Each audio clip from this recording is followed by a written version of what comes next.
연구자들의 공로를 인정하고 자신의 논지를 뒷받침한다. 평가 척도. 인용하는 내용은 대표할 만한 논문을 제시하고 있는가?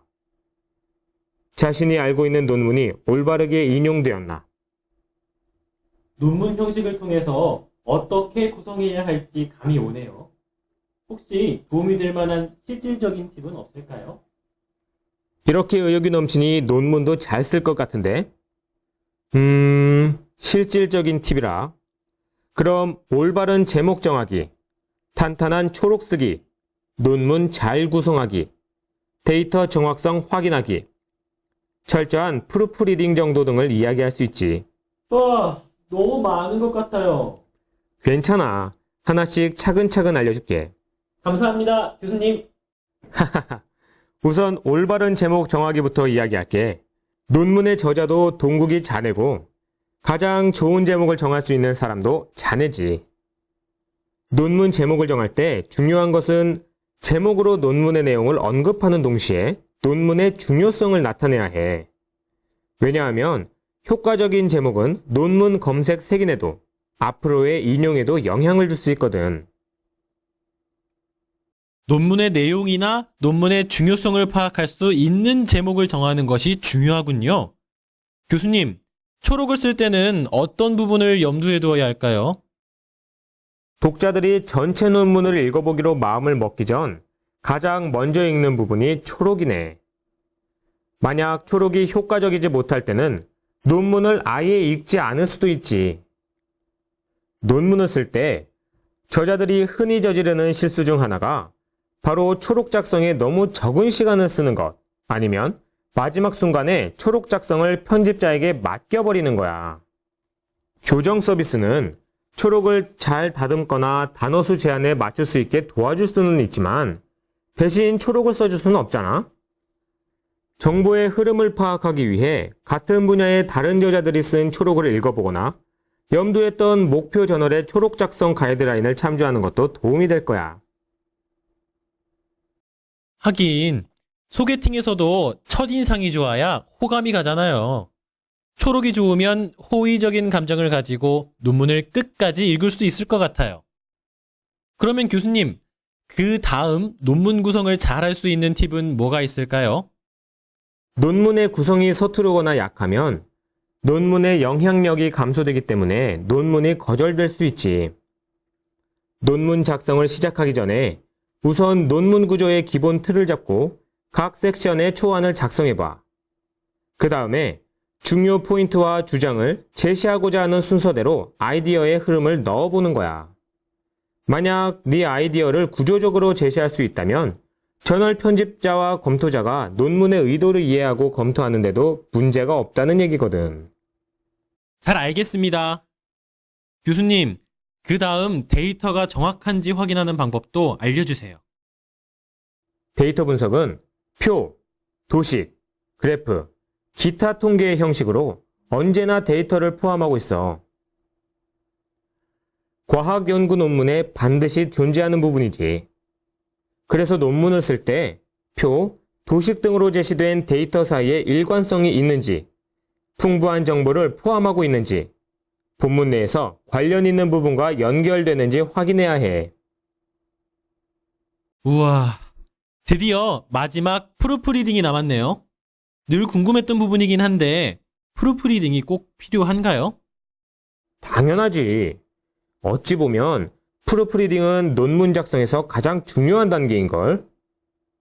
왜냐하면 독자들에게 실망감을 줄 수 있는 오류, 부끄러운 실수들을 없앨 수 있기 때문이야. 스펠링 오류를 교정하고 잘못된 공백을 수정하고 폰트 모양을 통일하고 문법적 오류를 없애고 참고 문헌과 인용, 그리고 형식상의 일관성을 확인하고. 아휴, 프루프리딩 단계에서 해야 할 일이 생각보다 많은 것 같아요. 땅 꺼지겠군 그래. 하지만 프루프리딩 과정의 목적은 오류가 없는 원고를 만드는 것이니 철두철미한 과정을 거쳐야 해. 프루프리딩은 여러 가지 방식으로 할 수 있으니 자네에게 맞는 것으로 하면 돼. 이상한 문장을 고치기 위해서 논문을 소리내어 읽어볼 수도 있고, 또 많은 편집자들은 논문을 뒤에서부터 읽는다지. 처음부터 읽을 때 눈에 띄지 않았던 오류를 찾아내는데 도움이 된다더군. 효율적인 논문을 작성하고 발전시키는 일이 쉽지 않네요. 공구가 시무룩한 얼굴 좀 피렴. 내가 알려준 기본적인 가이드라인을 따라서 논문을 쓰다 보면 그리 어려운 일도 아니야. 기운 내고 자신감을 가져. 아자, 아자! 파이팅! 교수님, 감사해요. 퀴즈. 맞으면 O, 틀리면 X를 선택해주세요. 1. 논문의 서론 부분에는 문헌 조사를 바탕으로 한 선행 연구 결과 및 연구 배경이 언급될 수 있다. 답은 O입니다. 동구가, 너 논문 작성 거의 다 마무리되었다며? 그렇게 걱정하더니 결국 해내는구나? 이제 학회지에 투구만 하면 되겠네. 거의 마무리되었지만 사실 초록 때문에 고민이야. 초록을 대수롭지 않게 생각했었는데 교수님 말씀을 듣고 나니 독자들에게 가장 접근성이 높은 부분이어서 대충 쓰면 안 되겠더라고. 맞아. 내 말대로 초록은 연구 논문에서 가장 접근성이 높은 부분이기도 하고 논문의 중심 주제를 요약하고 있는 부분이기도 해. 독자 입장에서는 초록을 통해 논문에 접근하는 기회를 얻잖아. 또 영문 초록은 저널 게재 여부에도 큰 영향을 끼치기도 하고. 와, 네 얘기를 들으니까 초록 더 못 쓰겠다. 좀 도와주라. 난 초록이 논문 내용 대충 정리해서 번역을 맡기면 되겠다고 생각했거든. 너무 고민하지 마. 초록의 질을 결정하는 여러 가지 요소가 있는데 내용, 개념의 흐름, 본문과의 관련성 등이 있지. 그러나 이러한 요소들은 초록의 유형에 따라 다르게 표현될 수 있어. 너 혹시 초록에는 두 가지 유형이 있다는 거 알고 있니? 아니? 초록에도 유형이 있어? 초록의 유형에는 서술적 유형과 정보전달적 유형이 있어. 서로 형식적으로는 다르지만 독자의 흥미를 유발하기 위한다는 목적은 같아. 좀 더 자세히 설명해줘. 그래. 우선 서술적 초록은 연구 자체보다는 연구의 과학적 배경을 설명하는 데 주안점을 두고 있어. 그리고 논문의 내용을 담고 있거나 논문의 최종 결론은 설명하지 않기도 해. 양은 얼마나? 난 짧으면 짧을수록 좋아. 보통은 100단어에서 250단어 사이로 작성을 하지. 그리고 정보전달형 초록은 논문에 등장하는 연구를 요약하는 데 주안점을 두고 있어.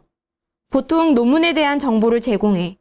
범위, 개괄, 자료, 방법론을 담고 있고 수행된 연구의 결과와 전망에 대한 서술을 담고 있어. 보통은 250단어 내외로 작성을 해. 그렇구나. 그렇다면 내가 주로 찾는 저널의 초록 형식이 정보 전달적 유형의 초록인 것 같아. 초록의 내용을 구성할 때 참고할 만한 게 있을까? 초록의 내용을 구성할 때 포함되어야 하는 내용은 왜 이 연구를 하였는지, 어떻게 연구가 이루어졌는지, 어떤 연구 결과가 나왔는지, 그 결과로 얻은 결론은 무엇인지가 포함되면 돼. 진작 우리 동실 똑똑한 거 알았지만 대단한데? 후후. 우리 똑순이 동실 더 좋아지네. 됐거든. 능글맞게. 논문이나 빨리 쓸 생각해. 내가 논문의 가시성을 높일 수 있는 초록을 작성하기 위한 몇 가지 팁을 알려줄게. 초록에는 서술적 유형과 정보전달적 유형이 있다고 얘기했지? 내 논문이 연구 논문인지 리뷰 논문인지 케이스 리포트인지 어떤 논문의 형식을 띠고 있는가에 따라 초록이 서술적 유형이나 정보전달적 유형의 두 가지 큰 범주 중 한 가지가 될 거야. 보통은 저널 가이드라인에 초록 유형에 대한 언급이나 설명이 되어 있는 경우가 많아. 그러니까 어떤 초록 유형을 따라야 하는지 선택할 때 참고로 해. 초록 유형에 대한 언급이 나와 있지 않은 경우는 저널의 샘플을 살펴보는 것도 한 방법이 되겠지? 초록 때문에 논문 투고에 문제가 생기는 경우도 있을까? 내가 지난번 저널 편집하는 분에게 들은 건데 초록이 거절되는 경우에 가장 자주 나타나는 문제가 몇 가지 있대. 그래? 그게 뭔데? 응. 첫째, 초록이 너무 길거나 너무 짧은 경우. 둘째, 초록의 군더더기가 너무 많은 경우. 셋째, 초록이 논문 본문에 등장하지 않는 정보를 전달하는 경우가 주로 나타나는 문제점이래. 동국이 파이팅! 그래? 우리 의리녀 동실의 힘을 빌어 초록 한번 잘 써 보으리! 초록 작성 팁 요약. 초록을 염두에 두고 전체 논문을 읽어볼 것. 논문을 읽은 다음 논문과는 독립적인 초록의 초안을 작성할 것. 초록을 작성할 때는 IMRAD,